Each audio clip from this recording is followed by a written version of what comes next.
This is a Film Stories original podcast. Welcome to the Starlight Ballroom. Hey!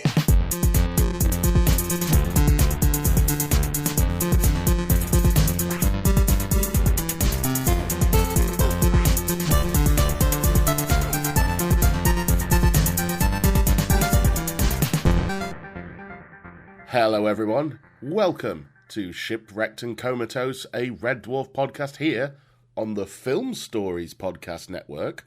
We haven't said that on any of the others, I don't think, because we were recording them before we'd done the changeover, even though it was months ago. Yeah. I mean, I was going to put out that it was because of the successful Maid Marian run so far that we actually went onto a bigger network, but... Quite possibly, yeah.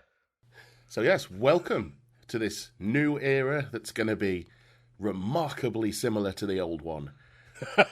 Meet the new boss, same as the old boss. Exactly. Yes, I am your host for this one. I am Bryan, and I'm joined as always on this journey by Colin Jackson Brown. How are you, Colin? I'm all right, mate. Absolutely boiling, completely knackered because I've been to 3 different gigs in the last 5 days in 3 different cities. But yes, this should be fun.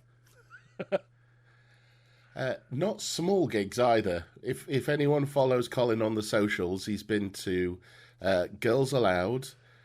Yep. Taylor Swift. And then Crosses in Bristol last night. Which is Chino Marino from the Deftones of the band. Yes. It was amazing. Yeah. Or a really interesting gig if they're all on one lineup. It worked for me. Yeah.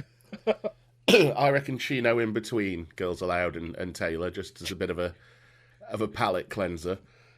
Chino in betweeno. Yeah. I need to listen to that album. I'm really quite looking forward to it. Oh, it's so good. Anyway, less of these exploits, and on to the matter at hand, which is Maid Marian and Her Merry Men. We're on Series 1, Episode 5, which is The Sharp End of a Cow. Which is a fantastic title. I couldn't work this out for a while, what The Sharp End of a Cow was. It doesn't. It's the first episode really where the title doesn't get mentioned. It doesn't, but when you work it out, it is something that is featured in the episode fairly extensively. Yeah. We'll get to that. Absolutely. Broadcast on 14th of December 1989. So we're just about to hit in the 90s when neon pink and everything is all the rage. Exactly a month before my 8th birthday. Nice. Right then, so we start at the castle, as we tend to do on these ones, where the sheriff is being just torn apart by King John because he's failed to bring Robin Hood to him. He said he'd deliver him in 2 weeks, and it's been a month. There is some beautiful bit of world building at the start of this, because there's a load of graffiti on the wall. Which I've managed to work out what all of it says, because it's quite hard to see some of it. I'm glad you did, because I spent a good half an hour trying to work out what half of it said. I think I've got all of it. So there's the so we got the obvious that there's some stuff that it's really obvious what it means, like Robin rules okay. You've also got there's some bits we'll come on to later because you see them more in other scenes. Mm-hmm. But in the first scene, there's Robin rules okay. There is ban the battering ram, which I was quite pleased with because it was a bit like the CND ban the bomb thing. Hereward Wakes, which I had to look up. Hereward or Hereward, however you pronounce it, was an Anglo-Saxon nobleman who was sort of one of the main bits of resistance to the Norman conquest. So that's a bit of obscure political graffiti that Tony Robinson has snuck in there. Right, that was the one I couldn't work out. Yeah, oh, that's excellent. There was also Pubonic Plague, Don't Die of Ignorance, which led me to go, fucking hell, when I realised what that was a reference to. Because this was 1989, so in the 80s, there was the AIDS awareness campaign, AIDS Don't Die of Ignorance. So that's a fucking AIDS joke in a children's TV programme in 1989, which I really didn't expect. No. It's more of a reference than a joke. It's I don't think there's anything mocking meant in it. I think it's the whole anachronistic trying to put like modern, well-known slogans in historical context. Yeah. We get a few of them over the next couple of episodes. We definitely do. Yeah, but it shocked me for a minute. I had to look at what bubonic plague was, because it's not bubonic, it's pubonic. Pubonic means it's airborne. Right, okay. So that's where, get from like people coughing and that kind of thing. That's bubonic. But yeah, that AIDS awareness campaign is like my earliest memory of the news. Yeah. Because it was 1986, so I was 4. Right, bloody hell. And I remember seeing that on the news and going, no idea what that means, but it's bloody scary. Yeah. Right, yeah. So, God, bloody hell. Bet you didn't expect that to be in the episode straight away, did you? Not in the first 4 minutes, no. Yeah, so in front of this, King John is reaming out the sheriff because he can't find Robin Hood. And he suggests beating up the peasants. However, the peasants won't keep him up because won't give him up because he's. What word would you use, Colin?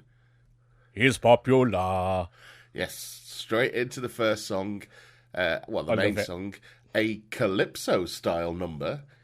Well, there's a bit of calypso in there, but it is it's a little bit more. In the 80s, there was a really big sort of craze for what got called world music at the time. Oh God, yeah. And it was sort of like African pop music. There's the main. I quite like a lot of it. Stuff like the Bundu Boys and Kanda Bongo Man and Thomas Mapfumo. I'm a big fan. Yeah. So this is kind of like Zimbabwean Jit or Chimarunga music, or Zairian Sukus music. Sometimes it gets called high life. But yeah, they sort of really clean guitar parts and stuff. It's the kind of stuff that Paul Simon basically completely culturally appropriated for Graceland and made millions out of, all of these small, lesser known bands' work. Yeah, I think it's interesting because you and I we're the same age, aren't we? Pretty much. We are. Yeah. We're born 82, both born 82. Yeah. And you had that kind of side of the world music sort of craze that came in the early 90s, late 80s. And I had like Enigma and right, that kind okay. of thing. Not that I was a massive fan of it. It just Gregorian seemed to be, chant craze. Yeah, everywhere. My dad's a really big fan of African music. There's a band called Osibisa, Yes. who my dad's a massive fan of. And he was into them from when he was about 15, 16-ish in the early 70s. So that was sort of his angle into that. And then from there got into stuff like Fela Kuti, who's absolutely... Fela Kuti is basically who invented Afrobeat. Right. Absolutely amazing musician. He's Fela Kuti's life story is more interesting than any other musician because it involves things like the government sending an army to try and kill him and stuff like that. Whereas, like, most rock star biographies, you read them and it's like, then I got into drugs, then I got off drugs. His is the army stormed his compound, threw his mother out of the window, eventually killing her, planted drugs on him and burnt the compound to the ground. Fela Kuti is fucking amazing. You all need to read up on him because his life story is utterly fascinating. Yeah. And I had Enya. Yeah, Enya's not as cool, but we'll get into that kind of Enya-y, Clanelly type stuff next week. Yeah. Well, I'll just say this: if you're the same age as me and Colin, you might recognise two sounds from this period. One is the "Mère, dis-moi, sonta, do do do do," that one, and of course, hi hi hi hi hi. Yeah, Yeah, yep, definitely. Yeah, those are the ones. So yeah, we get a lovely song about how great Robin and the Merry Men are. And just talking about how Barrington's really cool, Rabies is brave, and all this kind of stuff. And you get Marian trying to play it down a bit and being a bit humble. I think it might be my favourite song out of any of the Maid Marian episodes. I do like Gotta Get Across from the other week. Yeah, that's a this, high. Of all of them, this is the most well-rounded song, I think. This is as well. During this, we get. I've noticed in this episode and the last one of the series, we get more gags, just more jokes in there, just to put in the plot. And this is the one: is why is King John like a tape measure with no numbers? Yes, both of them are useless rulers, which I love. It's such an innocent joke, but stings if you were King John. There's an absolutely fantastic little bit of very 80s VFX transition on that bit, because when the sheriff is laughing at that joke, King John says, "Are you laughing at me?" And he says, "No, a green fly just flew up my nose." And then the next bit of film flies out of his nose to come onto the screen, where it's it's Marian, so it's predominantly green, which works beautifully. They're definitely using these effects to the fullest of the potential that they could do. It's like the guys from Top of the Pops wouldn't be allowed to have like this coming out of, Simon Mayo's nose. So no, they're going to do this. The sheriff is tired of... The king is tired of the sheriff failing, and he can't even find their hideout. So he's fired. Yeah. Because the king is going to do the job himself. He's going to become the sheriff. Yep. And he takes the badge, which looks like it hurts more than anything the sheriff has been through in this whole series. Well, we've already established in previous episodes he's very proud of that badge, isn't he? Absolutely. We then find out a bit of backstory on the sheriff, that he's been doing it for 20 years. Yes, and then they've cast him aside like an old pair of flared trousers, which is a reference that you used to get in Red Dwarf a fair bit around the time. And then a few years later, I started wearing flared trousers all the time. So, they came back. Was that in the Britpop sort of stage, or...? A bit later than that. Early 2000s, I tended to be wearing massive flares, but it wasn't to do with any current fashion. It was me being a dickhead. Okay. Sheriff laments that the job's been rubbish. He doesn't get any luncheon vouchers and nobody likes him. And then a really sad bit, as he says he comes second in the top 10 list of Nottingham's most unpopular after a teacher that hung his entire class upside down because they didn't know what the capital of France was. I looked this up because, again, like a lot of these things, it's very specific. I didn't find anything. Well, that's a lie. I found a load of stories in Nottingham local papers about teachers doing other stuff that's also really bad. But I didn't find anything about anyone hanging their class upside down by their feet, presumably because they wouldn't be able to get away with it after the first one. No, I think that would be an exaggeration, definitely. Yeah. But yeah, obviously, as everyone knows, the capital of France is Venice. Yes, absolutely. Oslo's just its main seaport. No, Venice is its... That was the correction. Oslo is the capital of France. Venice is its main seaport. You can see where the confusion starts. We've got another bit of graffiti in detail then, which is the Sheriff of Nottingham is as brainy as a dead hedgehog. Yep. There's a lot of hedgehog jokes in the next couple of episodes, I've noticed. Yeah, I think I tend to do this as well. I'll get fixated on a particular animal or something like that I'll make lots of references to. Badgers for ages. At the moment, I do keep saying stuff about hedgehogs when I'm, talking to my daughter and stuff like that. So it may be from watching Maid Marian and Her Merry Men a lot, because you're right, they come up quite a lot. I mean, also you've got the not the 9 o'clock news hated hedgehogs, and they killed them at every opportunity. And I mean, going back before that, if you're looking at hedgehogs in comedy, you've got Dinsdale in Monty Python and Monty Python's Flying Circus. Yep, he was a big mafia hedgehog. He kept appearing and going, Dinsdale. Oh, I haven't watched that for years. I need to watch Python again. Right. So yes, the sheriff convinces Gary and Graham that he's a secret agent because he tries to get them to do something. Yes, that he's not been sacked. But he says he's speaking in code with the king. Now, I've got this down here. I don't know if you have. He successfully predicts that the king's going to say, "Well, you'd better, otherwise I'll set the dogs on you." And do you have the translation of the code for that? I didn't write that down, no. It translates into: disguise yourself as a merry man, slip into Sherwood Forest, find Robin Hood's hideout, slip out of the forest again, and report back to me.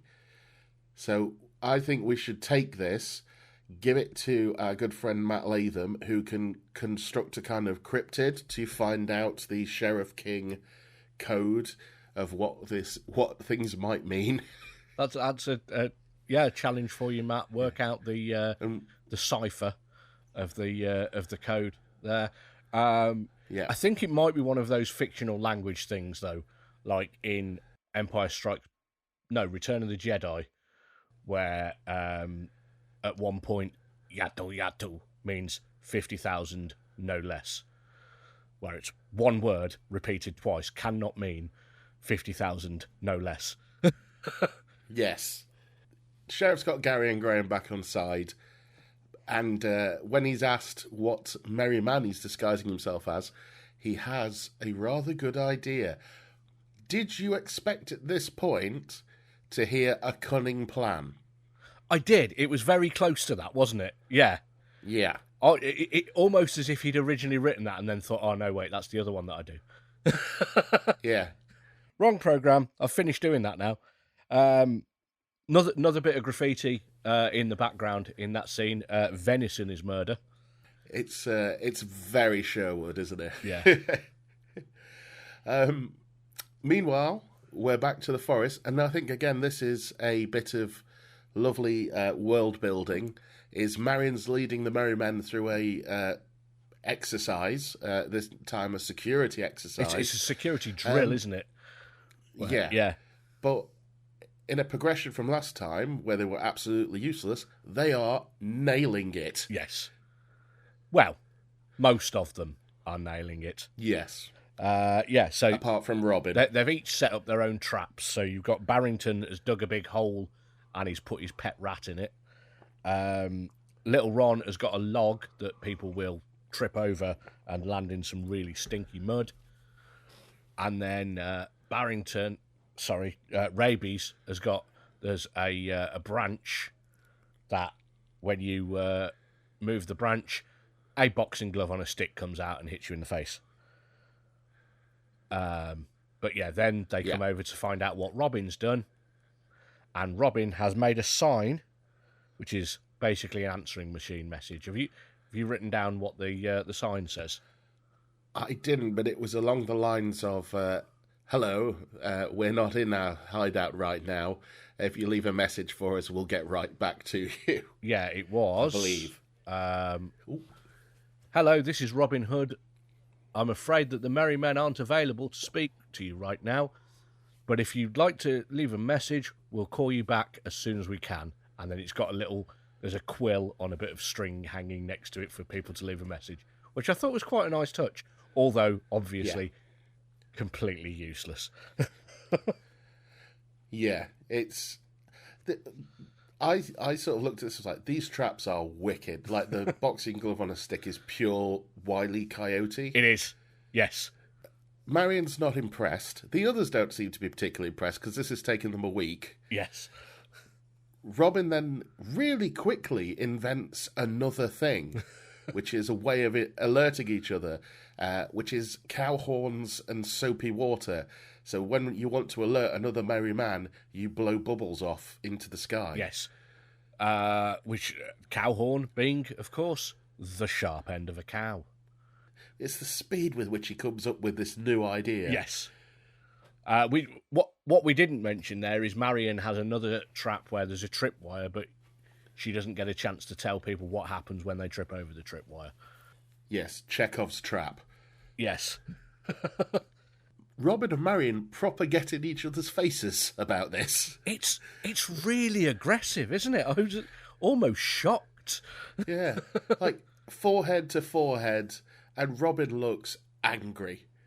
Yeah.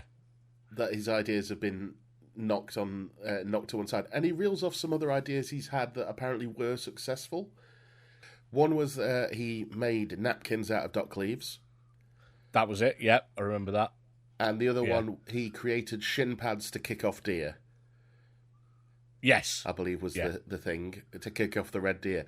And I've got down here, Robin has contributed, just not in the areas that Marian wants him to have contributed. Yeah. There's also the bit where they're right up in each other's face. It's quite amusing with the height difference between Robin and Marian, because he's about 1.5 foot taller than she is. Yeah. But they are proper in each other's faces. And even when he's trying to explain, Marian turns away from him doing the yawning motion. And you're just like, yeah, Marian's a dick. I mean, it was a really, really shit idea. Yeah. So I can see where she's coming from. Yeah. So Marian's about to explain Chekhov's trap to the others. However, Robin has stormed off into town. Yes, into work. So the others realise and give chase because they realise he shouldn't be allowed off on his own. Yep, sensible. Yep. Leaving Rabies on guard duty. Which is never a good plan, is it? No, and a couple of times in this episode we'll see why it's not a good plan. They're on their way to the village. However, we get to the village first because the King and Graham and Gary are in the village. And then... Sheriff King, yeah. I have got that on my notes, but I realised I am going to confuse myself by this episode because I'll be like King Sheriff and Sheriff. You've got a little... there's a nice little conversation between Gary and Graham where they do this so often where you just sort of come in part way through a conversation that they've been having and they're talking about one of them's got a pen pal. Yeah. And he's like, but you can't read or write. It's like, I know, we just send each other pens. I have got written down on that, is that the best joke of the show so far? It might be. Yeah. And please, if you've not watched it, don't let that put you off, because it's the delivery. They do seem to be going for a lot more of these gags where it's like you walk in on a conversation or it's in a conversation back and forth. And I think it feels like there's more... Tony Robinson's got a bit more confidence now he knows the performers. Yes. And what he can do with them, especially Gary and Graham. I don't know what order the episodes were written in. Obviously, with Red Dwarf, we've got a lot more... There's a lot more source material. Yeah. So when we're talking about Red Dwarf, we've got things like the Smegazines and interviews with Rob Grant and Doug Naylor over the years. So we know things like this episode was originally supposed to be episode 2, but got shifted along to episode 4. This episode was filmed way later than all the others. We don't tend to know that with Maid Marian and Merry Men because of the fact that it's a kids' show. So it was never given as much attention, despite it being really, really high quality. I think you're right. I think it does seem in this episode like the writing is more confident and he can fit even more jokes in. Yeah, definitely. Also, we did see him earlier in the episode, but this is the sort of speaking return of Snooker. Yes.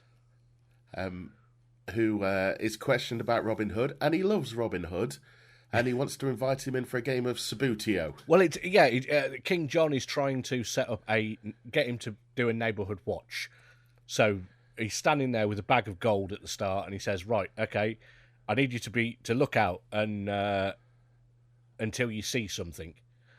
To which Snooker replies, "Brilliant, okay," and takes the bag of gold and goes back in his hut because he has seen something, that chicken over there. Yep. So they then start talking a bit more about, no, when you see Robin Hood, you alert us. And he's like, yes, what I would say is, would you like to come in for a game of Sabutio? Because he wants to play Sabutio with Robin Hood, which I don't think I've thought about Sabutio for decades. Yeah. Some of my mates at school at the time who were into football absolutely loved Sabutio. Even though I hate football, I did used to play the occasional game of Sabutio round at my mate Mark Burt's house around about the time this episode was on. but I don't think it's. I'm not sure if they still make it even. It's definitely nowhere near as popular as it was in the 70s, 80s, and 90s. I believe it went under, and then somebody bought it like a good few years later. But Yeah, I don't think it was very successful though. Yeah, I think it's almost not. I mean, it's very popular, like Dungeons and Dragons, but they've got that kind of more of a dedicated audience now for playing Sabutio. It's not something that you'd buy for your kids at Christmas anymore. Right. Okay. Whereas Dungeons and Dragons is now. Yeah. My daughter has got 2 different kids Dungeons and Dragons games. She's got The Adventure Begins, which is like a sort of scaled down version of the proper game, and then we've got Dungeon Mayhem, which is like a card battling sort of game, which is absolutely amazing. The thing that got me as well with this is obviously Snooker invents snooker, kind of. He adapts snooker after being given all the things. Yeah. Did he also invent Sabutio? I mean, they've both got a green cloth thing, so he could have made it with the leftover bits, couldn't he? Yeah. It's when it gets revealed eventually that Snooker's last name is like Waddington's or something like that. Snooker Waddington Sabutio. Yes. His cousins come over, and he named it after his cousin. Yeah. King John threatens him that he'll turn him into a maypole, which again, that's a very 80s and 90s thing. You used to see maypoles at or I used to, living in a village. We had maypoles at like school. We had to do maypole dancing in PE sometimes in middle school, and I hated it. They tried to do it to us at school. I think I did it once and said I was never doing it again. I couldn't skip. No. We had to like hold on to these like ribbon type things and then skip around. And when I was trying to skip, I was always like doing 2 hops on one leg because I was not particularly coordinated.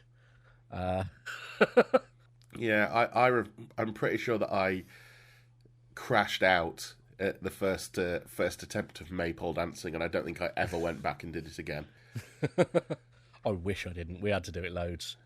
But yeah, I remember it being there at like various, like Polesworth Carnival. I remember there being maypole dancing and bollocks like that. The more and more at the moment, one of the things I am doing is I am a wrestling announcer, and sometimes they do. The promotions will do village fates or things like that. Right. And, okay. I'm waiting to be booked for one that's got a maypole with a load of wrestlers dancing around it. Yeah, I'm going to make them do it, and I probably can talk them into it as well. It's like £350 man in a mask. Get hold of that ribbon and get dancing. Definitely. So, yes, Snooker has been recruited into the neighbourhood watch scheme. Robin arrives complaining about Marian, who apparently has a GCSE. Yes, in art, but he says she only got it because the examiner sat on his glasses, which is a very Red Dwarf style line. Yeah. I'd really like that. Yeah, it's a good line. And he encounters Snooker, who, bless him, has got his eyes closed. Because he doesn't want to see Robin, because then he'll have to shout out. Yeah. Which he then does when he opens his eyes, for some other reason, in a moment. It does show that the King and Gary and Graham haven't got that far since leaving Snooker as they turn around because they're just walking away. Yeah. But Robin actually fires the first shot. He throws a cabbage at them, and he gets a really, really good headshot in with it. Yeah. He gets the King right in the face, and then he runs away. I was like, yes, Robin. This is it. Robin's becoming Robin. He's showing his bravery's going up, which is good, because I think it would have been annoying if he was like an utter coward the whole way through. Yeah. But he's getting a little bit of gusto. He hides in what looks like a latrine. Yeah, and he's sort of walking around. He lifts it up and is walking around with it as a disguise, which is excellent. Yeah. There's a bit where he opens the door to look where he's going and then closes it again and then walks into a building, which is a nice bit of physical comedy. Yeah. It's a brief little chase, but he does get captured. he tries to blow his horn. With the bubbles. Yeah, with bubbles, but it doesn't do it properly. Although I think it was supposed to completely fail. He does actually blow a gigantic bubble out the end of it. It just doesn't make any noise. Well, I don't think he was intending it to make noise at that point. No. I think he was expecting the bubbles to fly off like a flare and be seen by the other merry men. But it's just sort of blowing, just out of the end and then popping. But yeah, the bit just before that, where he's in the latrine and the King and Gary and Graham are really brutally attacking it with their swords. Yeah. In real life, he'd have been shredded with the way that they're slicing this small building up that he's in. There's also there's a brilliant bit there when he runs away after that, where he puts a bucket on his head to hide. Yes. Graham hits him on the head with his sword, and it's obviously an incredibly strong bucket because you then see that it's completely, like cartoon style, bent the shape of the bucket into the sword. It looks like a lightning bolt. Bit that reminded me of with the bucket. Did you play Skyrim? No, although I have just got a copy of it, so I will be giving it a go. Excellent. Right, well, here is a tip for you with Skyrim. When you go into one of the shops, or any of the shops, the karma system is based on lines of sight. If the shopkeeper can't see you, and you steal something, you get away with it. Oh, okay. What you can do is you can pick up a bucket and put it on the shopkeeper's head, and then empty the shop. Oh. And that's just, bucket on his head. That's what it reminded me of straight away. Well, I will remember that for when it's a memorable tip, definitely. Yeah. So yes, he tries blowing bubbles, which doesn't really work. However, he does eventually make a noise. This is the bit that gets me. He grabs the bucket of water and throws it straight in Gary's face. And you can see the actor smirk because I get a feeling he got hit a bit too hard. And you can see him smirk like, bucket in the face, was it? Okay. Yeah. So Robin sounded his horn, which causes Barrington and Ron to arrive, and they rescue Robin. However, in the whole fracas of it all, Ron gets captured by the King and Gary and Graham, while the others get away. Yeah, Ron runs out of a hut straight into King John. Yes, because he sends Gary and Graham flying out of either side, doesn't he? Yeah. Which is a bit of a callback to the first one. Yes. So, we then go to the sheriff's point of view, where he's doing a bit of a David Attenborough impression as he's going through the forest. It's like he's putting on a David Attenborough voice, but it's almost like sports commentary kind of thing. Yeah. Because he's going on about, the devilishly handsome sheriff of Nottingham plunged deeper and deeper into the forest, saying that he needs to win the king's trust. And then it reveals that he's brilliant disguised as Maid Marian. Yep. But then there's an absolutely beautiful bit in his commentary where he's saying his feet made no sound, and there's a crack as he treads on a stick. His hawk-like eyes instantly recognised the smallest signs of danger. With his cat-like tread, he leapt, and he falls straight into the pit that Barrington had buried earlier on. Yeah. Now, Tony Robinson dressed as Marian. I've got here, he doesn't look that bad. The blonde hair oddly suits him. He looks like he's got the goatee, and he's got the sort of slightly half-dreaded blonde hair. He looks like someone you'd run into at a folk festival. Oh, absolutely, yeah. Yeah, it'd be like a Cropredy or something like that. In fact, I've definitely seen people looking almost identical to that in the green fields at Glastonbury. Yeah. I also liked as well, while he's doing his commentary, he talks about his frog-like stance. Yeah. or step, and he pulls the frock up to show off his legs, which was just a funny little touch just before he falls. Yeah. So yeah, he's in the trap. Rabies pulls him out of the trap, and so begins what I've been calling the Twin Marians routine. Yes, I love it so much. It's. Do you want to explain the Twin Marians?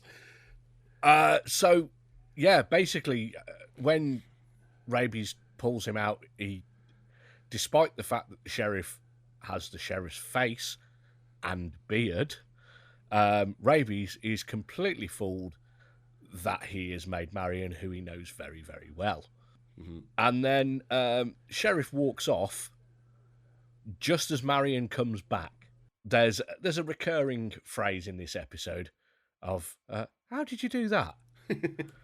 Do what? And it's, split yourself in two.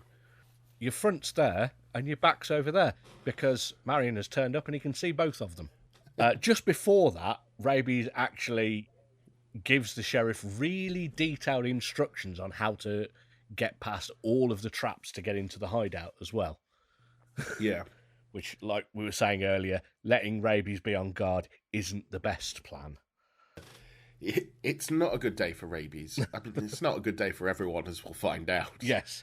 Barrington turns up to inform everyone that little Ron's been kidnapped, but he can't tell the difference between the two Marians, and while Marian is trying to explain, Robin turns up, and he can't tell the difference between two Marians. It works so well. I love this. Yeah. This particular episode, I didn't remember it. I think, like you were saying about the title's so vague that when you see it on a list, you're like, I can't remember what that one's about. And then you rewatch it, and I think this is one of my favourite episodes. Yeah, because from the title you go, oh, is there a giant cow? Or is there a bull? Or something like that. But yeah, or are they about to disguise themselves as a giant cow? Yeah. Or something like that. Yeah, so Marian manages to convince them that she is the true Marian, and they start to formulate a plan as to how to get little Ron back.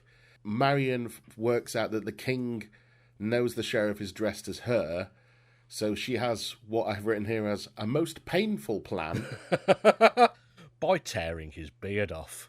And it's the first of three, I think it's the first of three, where she rips off the beard, and we don't see it, but we just hear the scream off camera and that person's reaction to the other one getting the scream, getting the beard ripped off. And the ripping sound as well. There's definitely a bit of Foley put in there of someone going...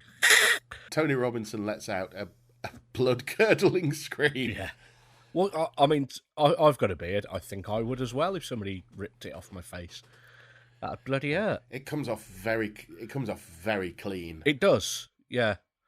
I don't know if I was going to say I don't think you take yours off at the end of the night and just sort of hang it up and then put it back on in the morning. No, definitely. Although in this weather, yeah, it is too hot at the moment. That would be quite handy. Back at the village, little Ron is being interrogated by the king. They are eye to eye, and your immediate thought is the king's holding little Ron up, and then it's revealed the king's on his knees, staring little Ron in the face. Which is actually quite nice of him. Yeah. That he's come down to his level rather than lifting him up or something. Yeah.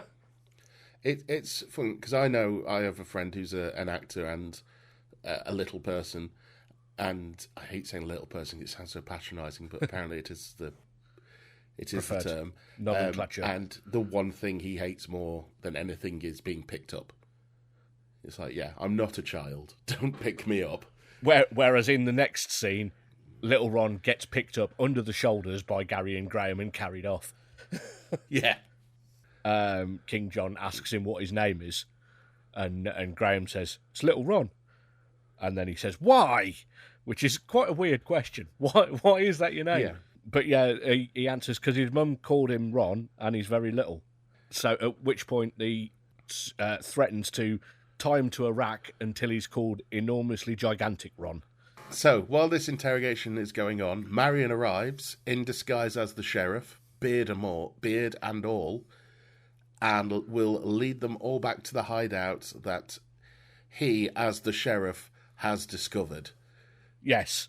And she explains that she's disguised herself as a highly attractive, intelligent young woman.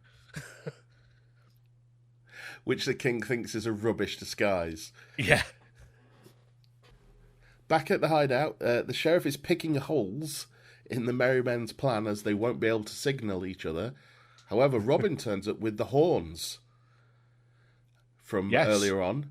4 of them. He's completed his mission of going to get all of the horns for them to go and signal each other. And then I've got here, despite what happened earlier, Rabies is left looking after the sheriff, who immediately starts to try and get Rabies to set him free.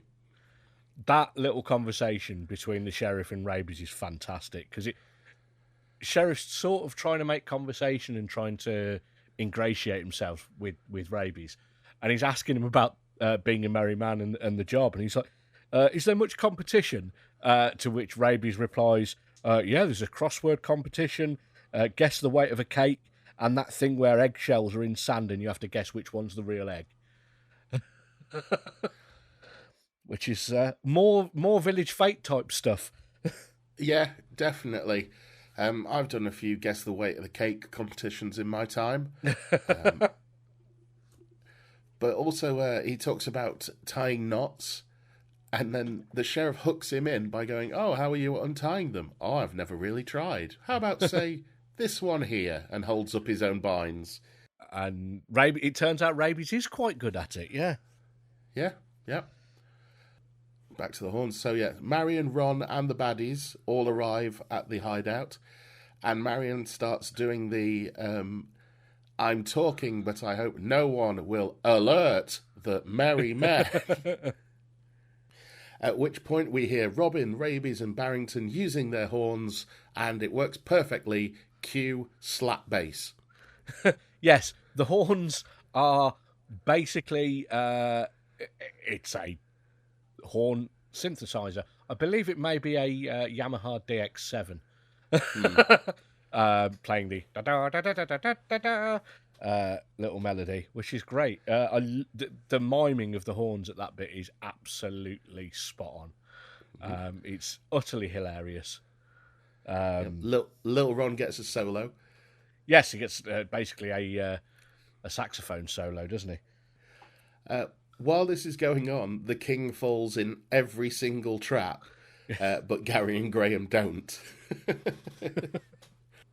So the Merry Men are now holding the king and Gary and Graham hostage, and you get a really nice shot of them doing the what ended up being in future terms the Avengers all-round Loki shot.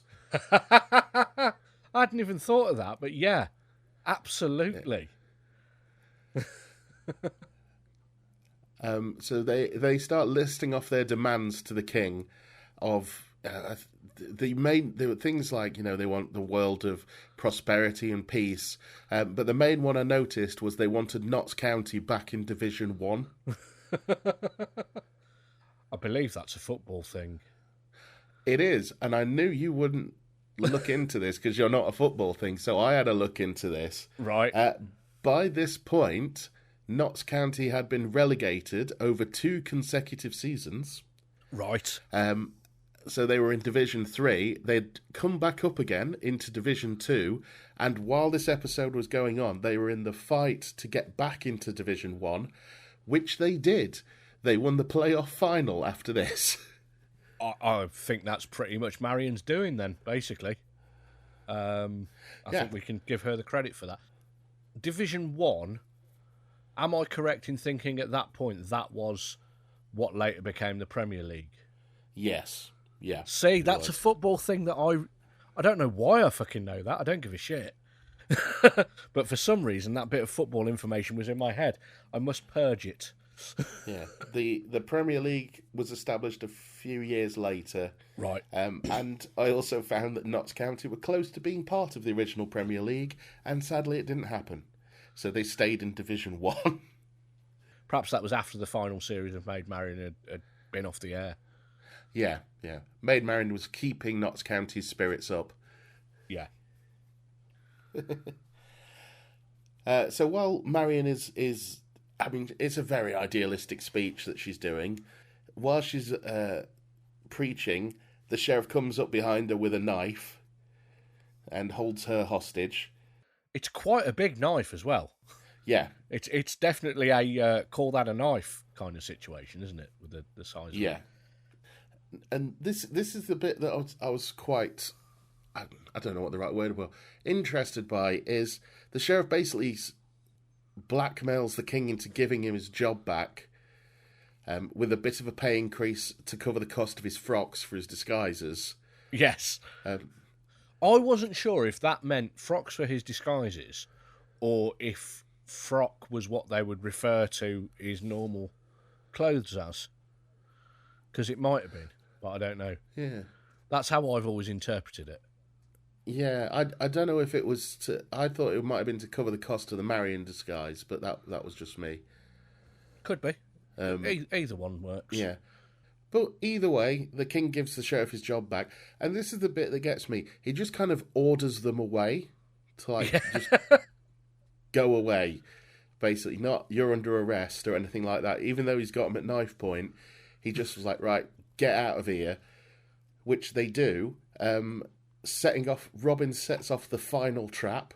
Chekhov's tripwire. Chekhov's tripwire, which soaks everyone except Robin, who set it off in the first place. Yep. And you get Marian breaking the fourth wall to the camera. It's been one of those days, really, hasn't it? Is how she ends the episode. Yep. And then straight into Marian. Indeed. Yeah. So it's an interesting episode because no one really wins. No, I would say overall the baddies won. Yeah. But they didn't, like you pointed out, and I don't think I'd even thought of this until you just mentioned it then. They don't do anything with it. They just let them go. Which is absolutely a win for Marian and the Merry Men because they're not being tortured or killed. Yeah. It's an odd one because it feels like, the sheriff, when he's having the conversation with Rabies about what's it like to be a Merry Men, he's genuinely seems interested for the first half of it. Yeah, as if he he wants to join he up. Could probably get out. Yeah. Yeah, because he's not got a job anymore. Yeah. So it's an interesting one. As we said before, it's not one that sticks out in the memory. But what were your first impressions after watching it again, Colin? So I think it's probably the most underrated episode because it's not one that gets remembered much or talked about ever. But it's really funny. It feels like it's packed in more jokes than the previous episodes have. And the previous episodes haven't been short on jokes. This is almost, and I think it gets even more so next week, the humour is almost like Airplane, Naked Gun, sort of rapid-fire jokes in some sections. Yeah. And I love sort of the absurdity of some of the humour with absolutely everybody thinking that Marian and the sheriff look absolutely identical when the sheriff's in disguise and they can't tell them apart. I love how stupid that is. It's great. Yeah, same here really. It's one that I didn't really remember, and part of me was thinking, oh, is this like a filler episode? But then I thought, with it being the first series, you can't really afford to have a filler episode. Yeah. And with this, I don't think you do. I think it's an episode that it's like, it's not got a massive aim, but it's like another day in the life of. If you get what I mean. Yeah, it's showing what their life in the forest is. Whereas we've had other episodes like how the band got together, and a game called John where they got the uniforms and that kind of thing. This doesn't necessarily progress the story arc of the series along, which actually makes it more like the later episodes anyway, because after next week's episode, they completely, pretty much abandon pretty much all continuity anyway. There are the occasional bits of continuity where you'll get a new character turn up and they'll still be in it. But whereas this one has a story arc of the proper legends of Robin Hood, after this series, they tend to be a lot more self-contained. Yeah. Yeah, it's got a start, middle, and an end, and it is tied up in... the main bits are tied up in a bow by the end of it. Yeah. Well, it doesn't really matter what we think. The reason that anybody tunes into this podcast is, of course, our Maid Marian correspondent, the now 8-year-old Elodie. Yes. So, yes, how has Elodie changed much, turning 8 in the last couple of weeks? No, just as completely crazy and ridiculous as before, pretty much. Oh, bless her. Well, let's go and see what Elodie thinks of this episode. Right, back with Elodie, my 7-year-old daughter again, nearly 8. By the time this episode goes out, possibly is 8, actually. But at the time of recording, still 7. Elodie, we've just watched Series 1, Episode 5 of Maid Marian and Her Merry Men, The Sharp End of a Cow. What did you think? It was quite good. I think it's a really good episode, that one. I think it's one that people don't remember as well, but I think when you're watching it, it's a very funny one. What did you think about the disguising in that episode where you've got the sheriff and Marian swapping about? I mean, how would they, take off the beard? I mean, what? Yeah, you can't just pull my beard off, can you? Yeah. Because it would hurt, and I'd shout at you, so don't do that. I'll try. Do you think they look convincing? Would you have been fooled? No, not at all. Okay, fair enough. What was your favourite bit in that episode? My favourite bit was when they were like, "Brr, brr, brr, brr, brr, brr, brr, brr." And what do you think was the funniest bit? Brr, brr, brr, brr, brr, brr, brr. Was that really the funniest bit? I know No. you liked it, but okay, fair enough. Brilliant. How do you think that fits in with the other episodes that we've watched so far? Huh? How do you think? You weren't listening. You were singing then. I thought the bit that you would particularly like in that episode is the bit where either Gary or Graham does what you've been doing all the way through, going, but that's not been invented yet, when they pointed out that a rubber band hasn't been invented yet. That's my third favourite. Third favourite. Okay, what's your second favourite? When they were like, "Brr, brr, brr, brr, brr, brr." So all of the various horn playing bits were your favourite bits then, basically? Yeah, apart from the first. Because the first one was just like, "Brr." Okay. You're basically a connoisseur of the brass instrument section, even though none of them were actually brass. Woodwind, I suppose they would class as. Ivory wind? Wind instruments. Yeah, anyway. Yeah, how do you think that episode fitted in with the others? Do you think it's better? Do you think it's worse? Dunno. You don't know. That was a good question to ask then. Excellent, Elodie. We'll get more insight from you next week when we watch the final episode of the series. Elodie, say bye to the people. The end.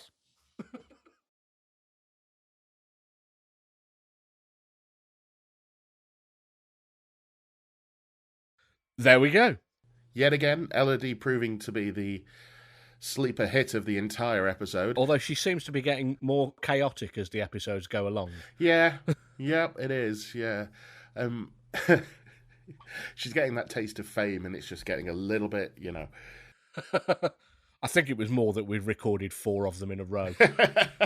And she was getting a bit restless at that point. Oh, bless her. Right then, well, Colin, we're not going to do socials because we do them every time, so I'm just going to say, so what are you up to at the moment? At the moment, I'm recording an episode of Shipwrecked and Comatose about the second best ever kids' TV programme, Maid Marian and Her Merry Men, from the late 80s. That's pretty good. What about you? I'm doing something very, very similar. I'm dealing with the episode before the finale of the first series of Maid Marian and Her Merry Men. Yes, yeah. Hopefully it's not going to be as... the finale is not going to be as disappointing as the Doctor Who finale that I sat and watched the other day. There were bits I liked in that, but I'm talking about that on the TARDIS Crew podcast, which I think will have already gone out by the time this episode goes out anyway. There were bits that I really, really liked, and then there were bits where like, what? Oh, are we just forgetting that bit? Or there was a few things in there. But I think the bits I was going, oh, are we what? Weren't the same as the other people's, because people coming out going, well, who script edited that? Which I've never said in my life. And I probably never will. I suspect there are things that Russell T Davies is holding back for the next series. I think there will be things that we get answers to. But that's for a completely different podcast. Absolutely. Check out the TARDIS crew. Yeah, because it's Colin great. will be arriving. And I am available, TARDIS crew, if you ever want me to come on and talk about something. I'm sure Baz would have you on anytime, mate. It's because you're never on the Discord, that's why. Yeah, I really do need to get on that Discord. Well, we've had an updated one now with film stories, so hopefully I'll get back on it a bit more. Oh, yeah, so all that's really left to say is...